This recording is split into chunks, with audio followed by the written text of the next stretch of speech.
Welcome. I'm TJ Bowen, Project Coordinator at the Institute on the Common Good. On behalf of Regis University, I would like to give you all a warm welcome.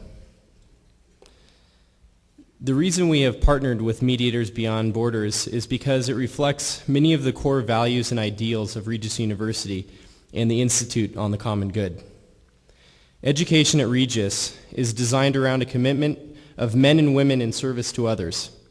It is also centered around a set of Jesuit values built on a commitment to live a faith that does justice in service of others. Mediators Beyond Borders applies our institutional values of service and justice by working with others through building and sustaining local capacity and training in ways that encourage forgiveness and reconciliation and integrate peace with justice. In his book, Mediating Dangerously, Cloke quotes Martin Buber, I can only become I through my relationship with you, so truth is never just mine or yours, but ours. This realization describes the essence of co-creating the common good through sustained dialogue and service. Mediators Beyond Borders considers the term mediator to be inclusive of a broad range of conflict management and resolution endeavors, which includes consensus building, conducting public dialogues, and restorative justice initiatives, all practices of the Institute on the Common Good. Speaking on authentic dialogue, Martin Buber also stated, "The dialogical moment is not a moment where periphery meets periphery. It's a moment where center meets center." Mediators Beyond Borders' broader definition of mediation more fully represents the dynamics of conflict.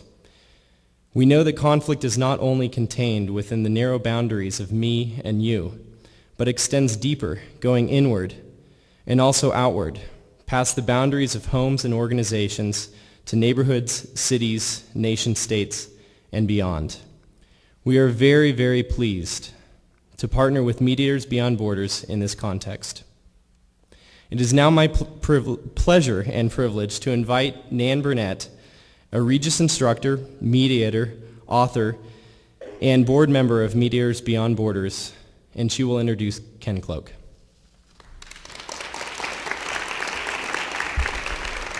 Thank you to all of you, and thank you for showing up here. I'm so thrilled to have been able to bring the two things that I love most together, and I want to personally thank Dr. Paul Alexander for hearing this idea and saying, you know, this is a really good fit here.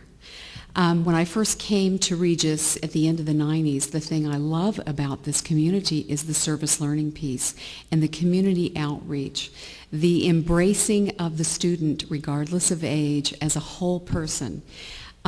So many times my students will tell me, I feel like I'm home here. I don't feel like I'm starting over here. I feel like I belong here. And people really get to grow at Regis.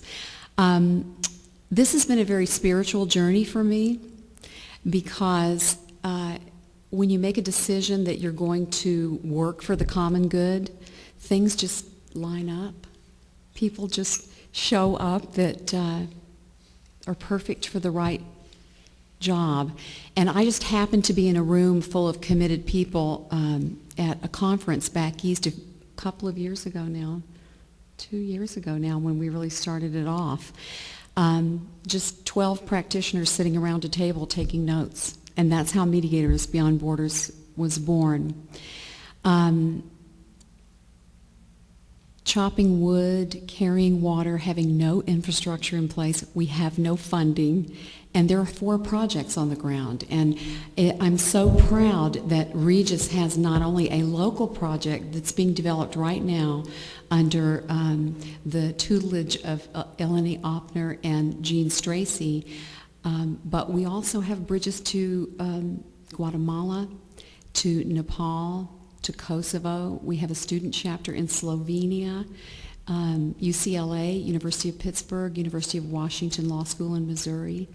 And it's very exciting to be part of this, and the Regis community is part of that. So I thank Regis for being willing to say yes and to line up here. Ken Cloke he's got this sort of catnip that hangs around his neck that if he asks you to do something, you're just going, sure, I'll do it without even knowing how you're going to make it happen. And it's been a wonderful journey for all of us that work with Ken. His passion for leaving this piece of peace, for doing the next level of community dialoguing and peace building is catching. And we're all caught up in that passion, and it's been my great pleasure to work with him. He is brilliant. He is passionate. He is an academic who's a great facilitator. That's a rare quality. That's just wonderful when those two things come together. And he's written many books. He's married to the brilliant Joan Goldsmith, and they lead leadership seminars all over the planet. So it's my great pleasure to be able to introduce to you Kenneth Cloke. Thank you, Nan. Thank you. I'd like to add one other to that list of qualifications that Nan mentioned. I'm no different from any of you. I'm exactly the same. And here we are on this planet, living our lives, assuming actually that everything is either okay or maybe not quite so okay. But on some level, when we talk about the planet and when we talk about problems that are occurring around the world, we talk about them as though they aren't really us, as though they're about other people somewhere else. And that gives us a little illusion of safety, which isn't a bad thing to have. But fundamentally, I'd like to advance an idea with you. And the idea is this. It doesn't matter whose end of the boat is sinking. Okay? If the boat is sinking, we're all in it. And pointing fingers at somebody else just isn't going to work. So what is the origin of this idea? I have to apologize a little in advance. I have a little bit of leftover flu. So I'm hoping that my voice holds out for this. It ought to. But we're going to push it even if it doesn't. So hang in there.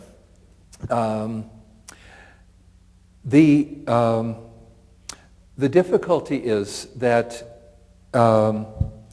when we think of ecology, when we think of nature, when we think of the environment, we think of it as something other than ourselves. But actually, we are the environment. We're as much a part of it as anything else.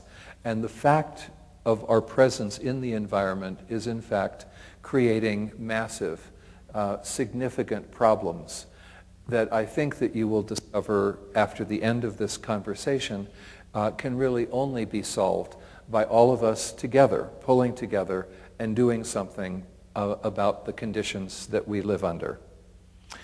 How did this begin? Well, like all beginnings, you can keep on tracking them back and back and back. So I can talk about a time in my life as a young college student when I became involved in the civil rights movement and discovered what it meant to pull together to try to solve a problem, both in terms of the difficulties of change and the necessary changes that you need to go through within yourself. I can talk a little bit about the experience of watching the war in Vietnam draw to its inevitable conclusion with massive loss of life, significant unnecessary loss of life. Instead, I'm going to skip over those things and focus on something else, which is the real genesis point of this idea. And that was the night when the United States started the shock and awe bombing of Baghdad. Do you remember that? And seeing the bombs dropping and knowing fully well, as all of us did, that there were human beings living underneath those bombs that were being dropped, innocent people who had done nothing. And in all wars, civilians have suffered, but there's a lot of research that's been done to show that in modern wars,